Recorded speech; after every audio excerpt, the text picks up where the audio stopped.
welcome back. We're going to talk a little strategy here on the set of The Gloves Are Off. Big game coming up in Lloydminster. We've got a Chiron board for you. We can throw that up on the screen.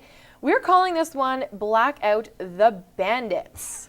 I know the Bobcats play Wednesday, but we've got a little bit of a theme going on here. We're going to black out the Bandits Friday night at the Civic Center. So to show your support for the Bobcats, we want you to wear black to black out the Bandits. Now, I've got this disciplinary report in my hands here. I could turn the pages and pages, but we don't have that much time in a half-hour show. Brian, what can we expect on Friday? I'm leaving it open-ended for you. Well, you know what? It's just, first of all, what happened in Brooks from, and I'll say both organizations, wasn't very well. It broke out into a place where it should never have gone. Okay. It started from some hand gestures. It started from... were they Sean Avery-like? They went, yeah, that and more. And the bottom line is that we all responded poorly to what happened, and I would never want to see that in hockey ever again. Okay. I am officially done with it. I think it's crap. I think our players were bombarded with, Cole and I were hit with the cups and Cole with a can. That type of hockey left 25 years ago.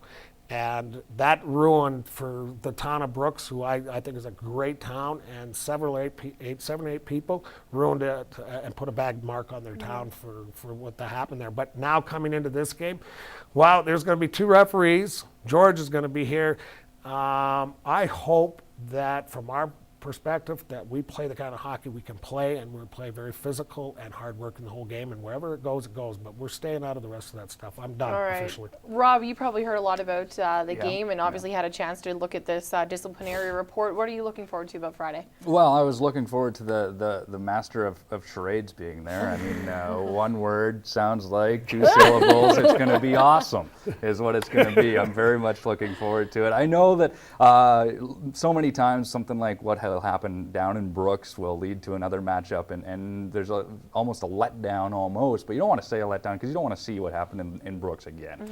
It did cross a line, it did go too far. However, the AJHL needs their rivalries, and it's a north-south matchup that maybe wouldn't have had quite that flair without that game down there in Brooks. Wouldn't have happened. And now you're going to sell some tickets. Yeah, but it wouldn't have happened without the story of what happened with me being there, and Steve Dobbin and Kevin Deagle were there. But I want to make clear on this whole thing that the most disgusting thing to me is what happened to the boys, the kids. I mean, we are supposed to be teaching a game of, compete hard. Yes, we need those rivalries. Yes, we need them. These guys banter like there's no tomorrow. The words I can't even say on TV, they'll attack everyone.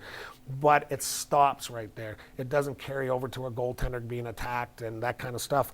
But we have to make sure when we play our next game here that we go out and we're, act like young professionals with good character. Okay. But on the same token, we want to put a show on for our fans too. Of course. And I don't expect a line to be crossed at all, but I do expect a very hard-fought physical hockey game, and I'm very much looking forward to finding out the result of this one on Friday. I think so. Let's talk about some other results. We had our CJHL Power Rankings come out again, as they do each and every Monday. And Spruce Grove making their debut at 11. The Pontiacs, Rob, you can speak to this. They slipped from that number 2 ranking down to number 12. Bobcats close behind, go from 4 to 15. Brian, you're a coach. Rob, you're obviously heavily involved with the team. Are these rankings that you give a lot of weight to or you pay a lot of attention to? I'm going to let Rob have it. I want to say one thing. Those power rankings, though, it's great for the organization and great for the players, but they will change drastically throughout the season because there's such parity, especially from our division. There's going to be a lot of parity, and you may see teams go back. Okay, Rob, you get the last word. And especially early on in the season too, with teams having played so few games, you can quickly throw together a good week, win 3 games, and all of a sudden you're vaulting all the way to second. Yeah. Now the Pontiacs have played very well to start the year, and they will look to continue to do so. They have dropped 3 out of 4, although 2 of them were in the extra time, so they picked up bonus points for that. But to drop from 2 to 12, it's so tough in the CJHL to try and rank teams when you're comparing leagues all the way across the country. Right. I mean, the Maritimes right through to BC. I think it's a whole lot of hockey. The biggest thing to take out of the CJHL rankings, especially early on, is to see the 4 Alberta teams in the rankings, see them all in the same division. You've got BC, with just one team ranked, and you've got Alberta with 4 in the North Division. I like ranked. It's it. beautiful to Okay. see. Well, the gloves going Now, on. I might have taken a 2-minute penalty that cost us the Okay. game, but I can take a 2-minute here and it won't cost me anything. Oh, this is true. Okay, we got to take a quick break, but stay tuned. We'll be back with Standoff after this.